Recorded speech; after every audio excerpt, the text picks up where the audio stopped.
Good morning. Today we're going to hear from MC, Leslie, Mimi, and May, 4 members from our Community Service Outreach Board, about their various personal experiences with giving back to our community. We believe that giving back is an important part of not only our faith, but also our lives here at Episcopal. As Mr. Clark always says, to whom much is given, much is expected. Our board continually strives to promote participation and service to and within the community.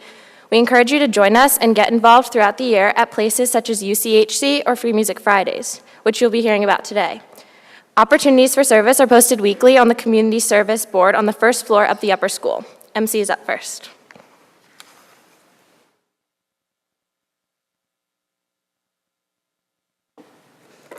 I'm sure many, if not all of you, have seen Mrs. McLaughlin and Mrs. Swanson's adorable seeing eye puppies on campus. I know it's hard to get past their sweet faces and soft fur, but have you ever thought about what they will do in the future? How will they impact a blind person's life?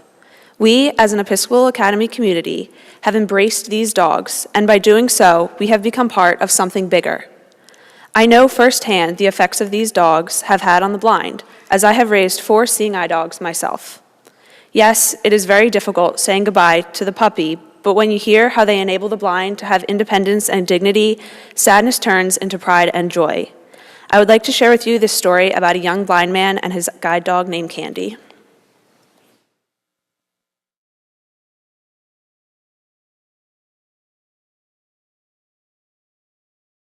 My name is Justin Coughlin, and I lost my vision at age 11 due to a degenerative disease called familial exudative retinopathy. When I first lost my sight, having a large family made it a lot easier to make that transition, I think. Everybody treated me normally. You know, I still had to do my chores. I really started thinking about getting a seeing eye dog after I moved to Brooklyn, New York. Navigating the sidewalks and busy streets, I needed help. The thing that really impressed me about the Seeing Eye program, right from the get-go, they were extremely efficient, very thorough in the interview process. They made sure that I was somebody who was capable of handling a seeing eye dog. A big part of the program is matching you with the right dog. And for me, I needed a dog that not only could deal with city life and traffic and subways and people, but you needed to be well behaved while I'm performing. And also needed to be able to deal with babies and small children, all these things that I have in my life.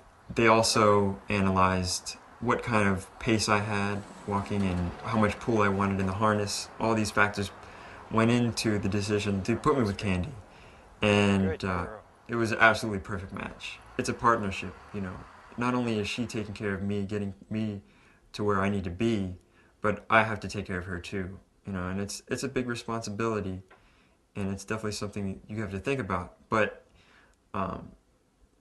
what needs to be known is it's way worth it. Just the level of independence that I've experienced with her has been incredible. We go for walks every day, and it's not only nice for her to get the exercise, but it's just nice for me to enjoy just walking around. That's something that I missed when I lost my vision. It is a great experience, and it's something that I kind of gained back after I got her. It didn't take long for me to trust Candy, which was surprising to me because I had been used to being on my own and just relying on myself. You know, she knew what she was doing.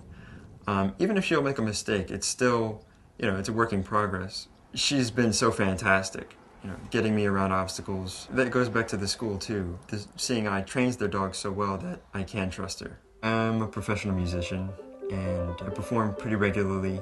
She's unbelievably well behaved. Every gig, she sits down right by the piano. She even crosses her paws, you know, very ladylike, and just sits there. The Seeing Eye has been great with the follow-up that they do. Anytime I have a problem, I can give them a call, and they're always available and ready to help me through any situation that I'm dealing with. With Candy, I'm much more approachable. I can not only educate people about the process of her guiding me, but about my own experience as a blind person. She's amazing. She's a dream, that's for sure. I definitely love her, and I think she likes me. My dogs, Jessie, Mopsy, and Amber, are all serving this purpose today, while our Cammie, our most recent puppy, lacked the confidence to do this job and therefore has been adopted by our family. Through this amazing organization, brown shirt tucked in. In the colder months, we get more people and sometimes we get children. I watch how the people's face automatically lighten up when a child walks into the room. They smile, and the people at the same table talk and comfort the young child.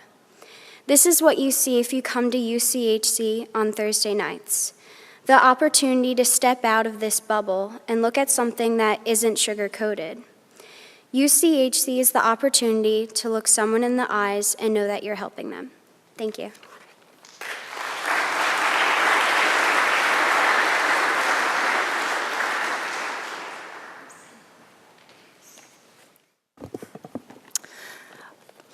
Roughly 1 in 5 kids in the greater Philadelphia area lives in poverty. Many of these kids live every day without the basic necessities that we so often take for granted, such as shoes that fit or backpacks to take to school. The nonprofit, non-governmental organization Cradles to Crowns provides these kids with the essentials they need to succeed in life. Cradles to Crowns accepts donations of new and gently used clothing, books, backpacks, and toys for children living in homeless or low-income situations in Philadelphia. These donations are processed and packaged by volunteers in a warehouse in West Conshohocken and delivered to kids in need. Each child receives a kid pack, which contains a week's supply of clothing, books, and toys. Over 1,000 volunteers come in every month to sort through and package donations that will be delivered to 40 kids in the span of 1 year. I had the opportunity to intern with Cradles to Crowns during the summer of 2011, and I discovered how much of a difference just one kid pack can make in the life of a child. Having lived my entire life on the main line, just 10 miles from some of the most impoverished neighborhoods in the U.S., it was fulfilling to work for an organization that provides a gateway to support those in need. I also learned a lot about the inner workings of a nonprofit. I learned how much organizations like Cradles to Crowns rely on donations and sponsorships. They always need volunteers to help out and people to donate items. What's so great about volunteering with Cradles to Crowns is that you can basically walk in and start helping whenever you're free. And volunteering is open to all ages. So if you are ever free or have old clothing or books sitting around at home, stop by Cradles to Crowns and you'll be helping a kid in need. Thank you.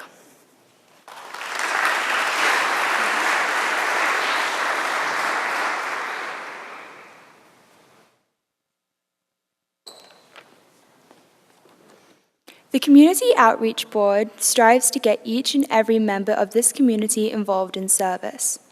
Today is Fifth Form's Day of Service, which is a great way to take a break from the average school day and give back to the community.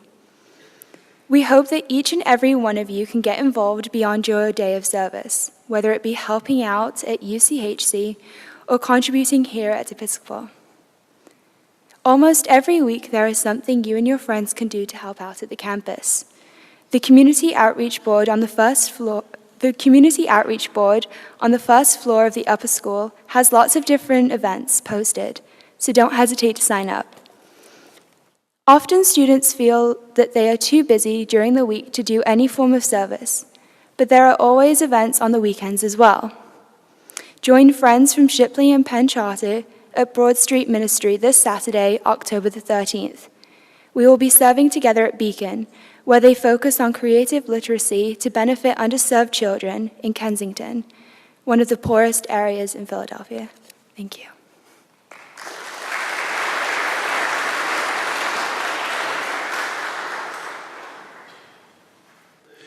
We all need to be involved in helping others.